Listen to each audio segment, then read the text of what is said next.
Goals, dreams, moving forward. Brazil, Russia, India, China, South Africa. No one can tell about us better than ourselves. Watch the block of programs of TV BRICS International Network on Umtala TV, South Africa.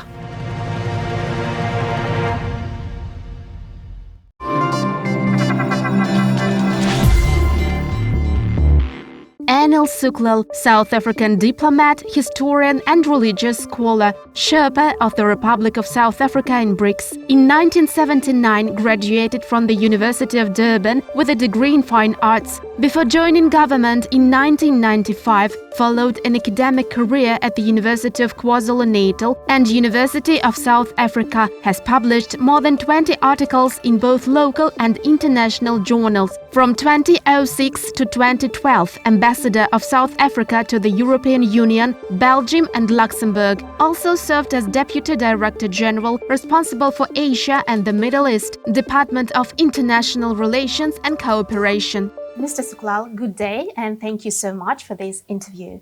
Thank you. My pleasure, Lana. Thank you for having me. So, South Africa chairs BRICS this year. What obligations does this impose on your country and what are the priorities of South African presidency? Of course, we are chair of BRICS for the third time. This year, we chaired BRICS in 2013 and 2018. As you know, it rotates between all member states. So once every 5 years, we get this privilege of chairing BRICS. So as per our previous chairship, we use our chairship of BRICS to not only focus on the cooperation between the 5 BRICS member states, but it's also an opportunity during South Africa's chairship to strengthen cooperation between BRICS and Africa. So like we did in 2013 and 2018, we bring African leaders together to interact with the BRICS leaders to see how BRICS and Africa can collaborate and work together in terms of addressing challenges and also unlocking opportunities for us. And I think this year is also significant as South Africa chairs BRICS. You are also going to be having a major event here when you have the second Russia-Africa summit in July this year, hosted by President Putin, and you'll have the African leaders here. So that there's also synergy there between what Russia is doing and what we are doing. So the theme we have chosen for 2023 is BRICS and Africa, Partnership for Mutually Accelerated Growth, Sustainable Development and Inclusive Multilateralism. So you can see the theme is quite loaded, focusing on a number of areas. Firstly, as I said, enhancing and strengthening partnership between BRICS and Africa.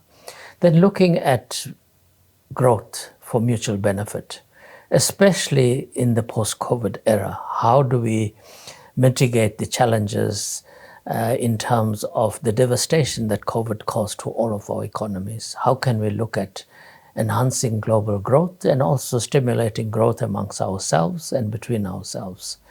Of course, sustainable development is critical because we all adopted the UN SDGs in 2015 with a deadline to achieve the Sustainable Development Goals by 2030. But we're over halfway towards that benchmark, but we're well behind schedule. And unfortunately, this is largely due to COVID, because as you know, COVID devastated all of our economies, it's devastated our societies in terms of global health. And we have fallen back because as a result of COVID, over some 100 million people were pushed into extreme poverty, especially in African and poorer countries. So we have to look at how we mitigate these challenges and collectively address the issue of poverty, inequality, unemployment, and ensuring we meet our SDG goals in terms of zero hunger, access to education, mainstreaming women and girls' education, amongst others. So sustainable development will be a major focus area. And fourthly, of course, inclusive multilateralism. As you know, the global multilateral architecture is in a state of semi-paralysis. largely because of the behavior of some of our friends in the global north. The UN system is in a semi-paralysis state. The global financial architecture is still dominated, the Bretton Woods institution, by the global north, and even the WTO is in need of reform. So we are saying that the global multilateral architecture must be reformed and restructured to be representative of the global community as it exists today. As you know, the UN system was founded in 1945. Some 78 years later, the world has changed dramatically. South Africa is one of the most economically developed countries on the African continent, and traditionally one of the 5 largest trading partners of Russia among African countries. So how can you characterize the economic cooperation between our states? Well, look, let me say that Russia and South Africa have a very strong bilateral partnership. And this is historical because you stood with us during the difficult period of our past history, the apartheid regime. You stood with the liberation movement, the governing party, the ANC. So when we became a democracy, it was natural that we'll have strong relations because we have a shared history, past history, where you were very much part of our struggle. We have very strong relations. We have good economic interaction. We have companies from both sides invested here, but we need to do more. The opportunities for greater collaboration between our private sector is vast. And I believe that we need to intensify our economic interaction. And one of the issues addressed in last week's meeting in South Africa was to inaugurate the Russia-South Africa Business Council. We have to appoint a chair from our side. You've appointed a chair, and I think this will be a very important platform to strengthen that. And when President Ramaphosa is coming to Russia for the Russia-Africa Summit, they are also going to have a bilateral meeting between President Putin and President Ramaphosa to reflect on the state of our bilateral relations and look at what more we can do to strengthen this very important relationship. Speaking about the Russian-African Summit that will take place in July, so what other things will be discussed between Russia's President Vladimir Putin and Ramaphosa, your President of South Africa? Well, look, in terms of the bilateral relationship, I think we have to focus politically. We have very good relations. So there is nothing on the political front. Of course, President Putin will give President Ramaphosa an update in terms of what's happening in your country and the region and some of the challenges you're experiencing. But I think the major focus will be on how do we intensify our interaction, economic interaction, trade and investment. How do we intensify cooperation on technology sharing and transfer? How do we intensify people-to-people and social interaction between ourselves? So I think these will be the areas that will be discussed, in addition to the global multilateral architecture, sharing notes in terms of what's happening on the African continent, what's happening in your region. So I think these will be all important. So what can we say about Russian-Africa, South Africa trade turnover? Trade turnover. Well, as I've indicated, Russia is an important trading partner for South Africa. Increasingly, Russia is becoming very important in terms of African trade. And as I've indicated, we have the African Continental Free Trade Agreement. And I'm sure during the Russia-Africa Summit, this will also be discussed in terms of opportunities for both sides, for Africa and for the Russian private sector in terms of deepening our interaction. You are a major mining country, for example, vast natural resources. So is Africa, vast natural resources. You have the second largest global reserve of gas, large reserves of oil. And I think this is also an area, and of course, in terms of minerals, you have some of the largest deposits of gold and diamond and other important minerals. So these are areas where we can look at where we have synergy. And of course, agriculture. Russia is a major producer of fertilizers. Africa is in need of this. You've been our major supplier. Well, I hope we can set some benchmark figures of taking our trade from the current I think our two-way trade at the moment in South African rands, it's under 20 billion rands. I think that can double in the next 5 years. It's very doable, and I think we should set some benchmark targets to do that. Some words about BRICS summit that will take place in South Africa. Have you already choose the city? Yes. It's happening in Johannesburg at the Sandton Convention Center from the 22nd to the 24th of June. President Ramaphosa has written to all of the BRICS leaders to personally invite them to the summit, and we are hopeful that all of the BRICS leaders will attend. That's the indication we have. So, as you know, it will be the first physical summit in 4 years. The last physical summit we had was in 2019. In your recent interview, you said that the task of the chairperson is to create all conditions for the successful summit. How is the preparation going? It's going very well. You know, South Africa has a calendar of 200 events. So it's quite an intense exercise. We had our first Sherpa meeting at the end of June, and a number of expert group meetings have taken place, senior officials meetings have taken place, and a number of ministerial tracks are ongoing. We have the foreign ministers meeting on the 1st and 2nd of June. Minister Lavrov has confirmed his attendance. It will be his second trip to South Africa. He was there earlier this year. And so have all the other foreign ministers of the BRICS countries confirmed attendance. So again, for the first time in about 4 years, the BRICS foreign ministers will get an opportunity to discuss issues of importance. I suppose we have already spoken about it slightly, but what are the goals of the upcoming summit? Well, for us, as I've indicated, the theme outlines some of our key priorities, but we've also set some other key priorities. Firstly, we want continuity in terms of issues that has come from the past chairs. So we'll consolidate our economic cooperation. As you know, last year we adopted the second iteration of the BRICS strategy for economic partnership. We will have the BRICS Business Council, the BRICS Women's Business Alliance having the summits in South Africa. So this gives an opportunity again to bring our private sector, including women in business, together. So the other important focus area for us is on green energy, but ensuring that we have a just, equitable transition in terms of green energy.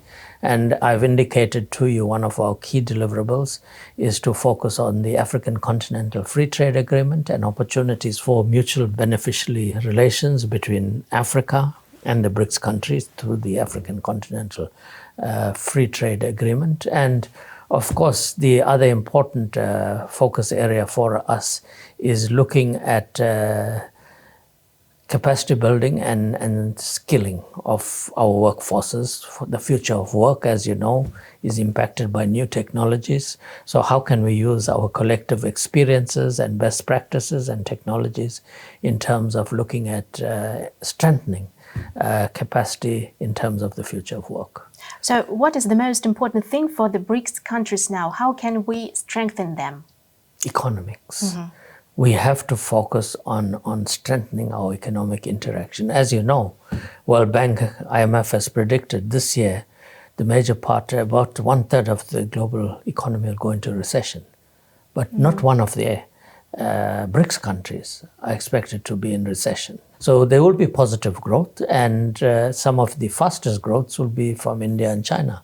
And I think this helps to stimulate not only the BRICS economy, but the global economy. So BRICS is, as you would have also observed, statistics that were released last week in terms of PPP, GDP, BRICS now accounts for 31.5% of global GDP, as against 30% for the G7. So we have overtaken the G7 in terms of our economic strength. The president of South Africa, Cyril Ramaphosa, said that BRICS has an important role to play in providing leadership in the world. I suppose it's very important right now. What's the position of the BRICS on the world stage now? What do you think? BRICS is a voice of reason. BRICS is about inclusion. It's about partnership.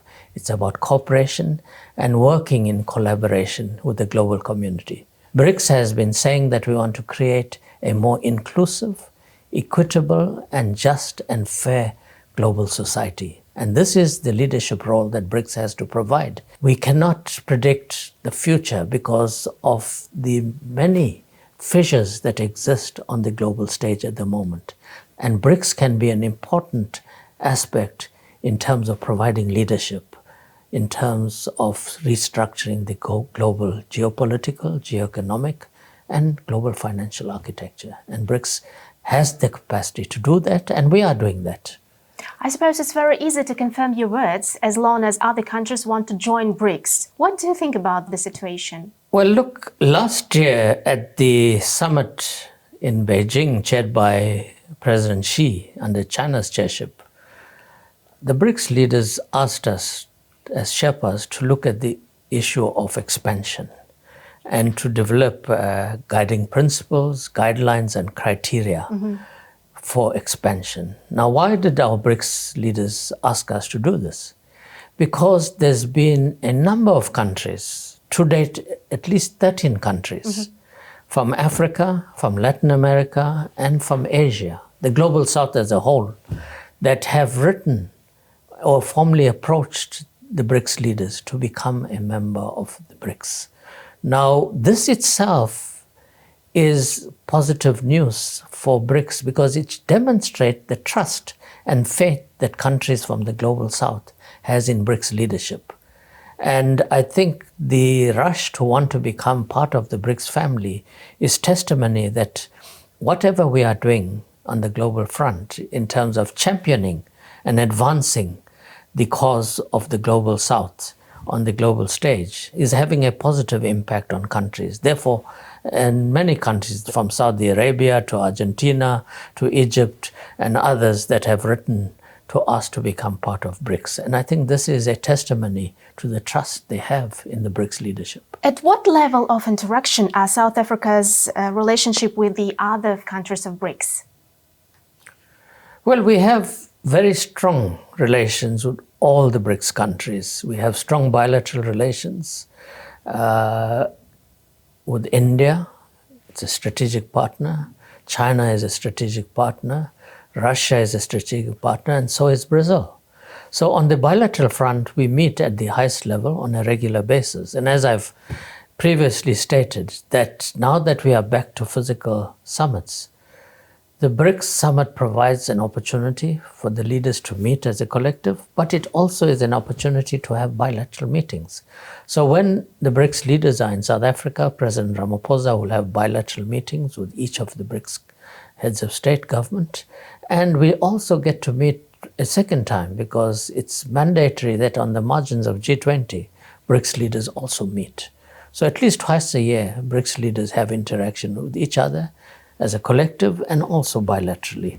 So with all of the BRICS countries, we have the highest level of interaction at the bilateral level. BRICS is based on three pillars, our cooperation. The first pillar is political and security. The second is economic and financial. And the third pillar is social and people-to-people interaction. And all three pillars are critically important in ensuring that we create a global political architecture that's equitable and just and fair, creating a global security environment that is stable and secure for all of us. On the economic and financial front, we need a stable global financial architecture, a global financial situation. That's why we are saying that we need to start trading in our own currencies and becoming more independent and not so dependent on foreign currency. And BRICS is about people. The strength of BRICS cooperation is based on us enhancing people-to-people interaction. Because BRICS cannot be just about governments. It must be about bringing our people together, ensuring that we bring our academics together, our civil society together, our artists, our students, our academics. So we must use the membership of BRICS to enhance people-to-people interaction. Our sports community, we have annual BRICS game. We have annual BRICS Film Festival. These are all important dimensions of BRICS cooperation. So you can see the BRICS cooperation is vast and manifold, covering all areas of life, because it's important for every citizen to benefit from this cooperation and find opportunities outside of just the government to government or business cooperation. We must be able to understand each other better, to learn from each other, appreciate each other's cultures and the richness of each society. What's the role of South Africa in BRICS, and what does the membership mean to your country? Well, South Africa regards our membership of BRICS as one of the most important multilateral bodies we belong to, because BRICS is, as I said, BRICS is a powerful voice of the global South, and collectively we are more powerful than individually, especially on the global multilateral stage. So being part of BRICS is an opportunity for us to advance not only our national interest, but also to advance the interest of our continent. So BRICS provide this platform. It also is an opportunity for us to advance the interests of the collective global South and to work together with like-minded countries, all of us in BRICS, to positively impact the global geopolitical architecture, to ensure that we have a multilateral system that is working and not paralyzed that it is at the current time. So these are the opportunities that BRICS provide South Africa at multifold levels. So it's a very important platform for us. Mr. Sooklal, thank you so much for coming. Thank you so much for finding time for our TV BRICS channel. Thanks so much once again. It was a pleasure for me to see you, to meet you, to talk to you, and to learn more about South Africa and BRICS. Thank you, Lana. It's a privilege to be part of BRICS TV. We consider it as part of our own TV station because you are promoting BRICS, and I think it's a very important media platform in terms of advancing what BRICS is about. Thank you for this opportunity.